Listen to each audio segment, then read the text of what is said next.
Hello, I'm Maria and this is Arty Hearty Life, and this is my messy little art corner. Now I'm working on a little project at the moment. Well, it's not exactly a project, but I've got a craft fair coming up in a couple of weeks' time, and it's partly a fundraiser after an arson attack at Yourspace.sutton. And I am committing myself, I am aiming to paint a painting a day for the next 2 weeks to sell at this craft market in aid of the rebuilding and the recovery of this wonderful space. So I've been busily painting away, and I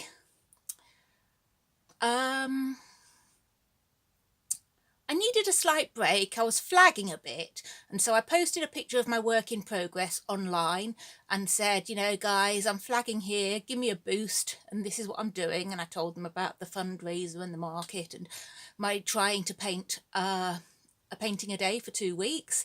And I got some lovely responses, and somebody actually said to me, you're an inspiration. And I thought, woo, fancy somebody calling me an inspiration. And so then I thought, well, do you know what? Being as this is a short-lived grind and with a really good goal in mind, I thought I'd do a little bit of vlogging. So here is my first vlog, and I'm just going to do a little bit of an update at the beginning each day, and then show you a few minutes of painting while I talk a little bit about myself and how I've come to be doing what I'm doing and where I'm at. So let's get on with it. I'm painting this. This is based on a Cinnamon Cooney tutorial. Cinnamon Cooney is the art Sherpa. She's got wonderful tutorials on YouTube, and I've painted this one, which is a slight variation on that. And then I thought, well, do you know what? I'll do a couple more.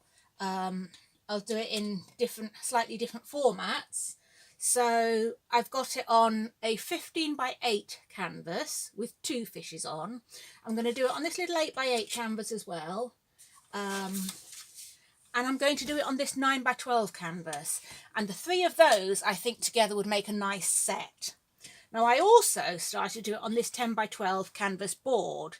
And I do a lot of these because it's a nice convenient size to paint, and it slots very neatly, very nicely into a 10x12 frame, which you can get very easily. So it makes it very convenient for selling. Let me just reach another painting of. Now this is one of my originals. Now this is inspired by Tim Packer. His art style with the stained glass effect that he uses for his birch forest paintings. And I thought, well, you know, I'd like to try doing one of those, but in the meantime I'd like to try something a little bit simpler. So I did this, and that looks really nice when I put it in a very simple black frame. I've had to take it out of its frame for now because I've used it for something else, but I can do paintings of that sort of size and put them in frames like that and sell them at a fairly good price for hand-painted artwork, given that I consider myself an art student, although I'm not at any kind of college. So right, now I'm going to get on with these. What I am going to do is paint these bubbles. So I need my phthalo blue and phthalo green. No, hang on. It was phthalo blue and phthalo green for the background. Yes, I need the mixture again for the bubbles as well. Phthalo blue and phthalo green. My palette's slightly out of view here. I'm also going to need some white.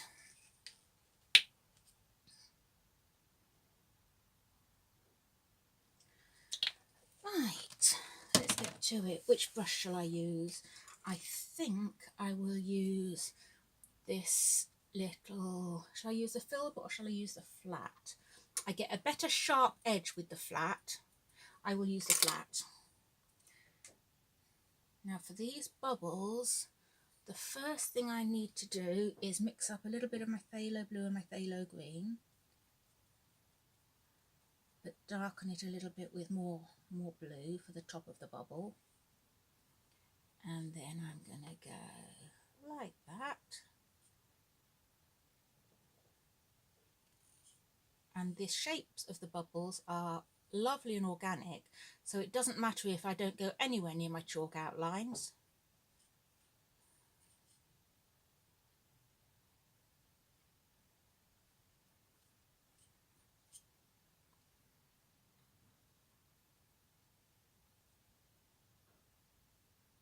Let's bring that blue down a little bit further.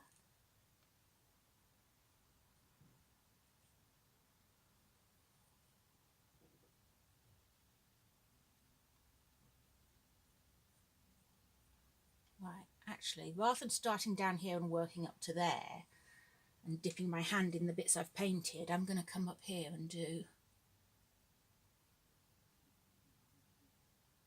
some of the slightly smaller bubbles.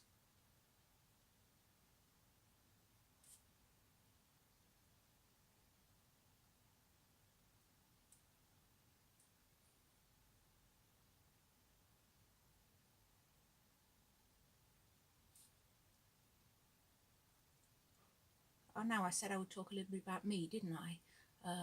Sometimes it's difficult. Sometimes when you're painting, I forget and just focus on what I'm doing. So anyway, about me.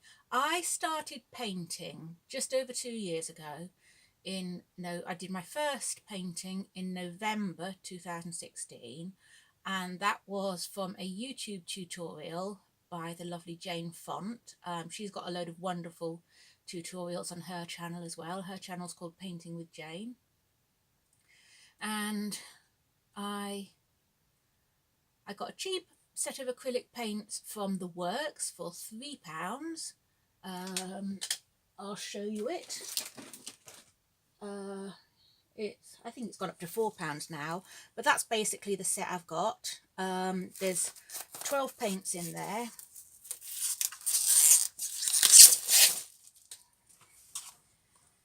And that's them. They've changed the packaging since I got my set, but I got those for the princely sum of £3, as I say, and some cheap brushes, and had a go at a Jane Font tutorial called La Fleur, and it went really well and I really enjoyed it, and I got a nice result for my first painting, and positive comments online when I posted it in Jane's Facebook group. So that was the start, and I painted fairly regularly for about a year, and then early last year I got into a bit of a funk and didn't paint anything for much of last year. I ran my first paint night at the beginning of the year, and after that I couldn't get enough bookings for my second one, so I kind of got a bit disheartened, and various things just sort of contributed to me finding it difficult to actually do anything. So I was struggling for a bit, but anyway, towards the end of the year, come November, somebody saw a sketch that I'd done online, a friend, my lovely friend Jill. Hello Jill. And she really liked it. I posted it with the inspiration picture, which was actually the cover of a sketchbook, and I think she thought that the sketchbook cover was actually my painting. Well, not painting, because it looked like, I think it looked like it was done in either chalk pastels, or it was done digitally to look like chalk pastels. Anyway, Jill said she liked it and how much was it, so I had to explain that the sketch was mine, but the colour picture she was looking at wasn't, but that I could paint it. So I did, and I showed it to her and she liked it, so I sold that, and that was my first sale and my first commission. And when I posted the painting online, someone else saw it and liked it. So I painted another one, and that's actually that elephant there. That's just a printout from my from the photograph I took, because I'm going to paint another one. But as I say, someone else liked it and bought a copy as well. Bought another painting, not a copy. I painted it again. And then I got a message from a friend of mine who makes handmade chocolates, Nessima. Nessima's a lovely lady, and she has a lovely daughter, Daphne. We've been friends since we were both on a market in Sutton. And she's been doing selling her chocolates at a craft market at a local community space called Yourspace, which I mentioned at the beginning, and I'll tell you a bit more about as well in time. But yeah, she sent me a note about the next craft market, which was coming up just before Christmas, and so I decided, yeah, all right, I'll give that a go. And you know what? We've just broken 12 minutes on this vlog, so I am going to call it a halt for now, and I will continue with this story tomorrow. And I'll have finished painting the bubbles, I think. I might have finished painting the whole pictures by then, and you'll see those. But in the meantime, thanks for watching, and happy painting, happy everything. Bye. Bye.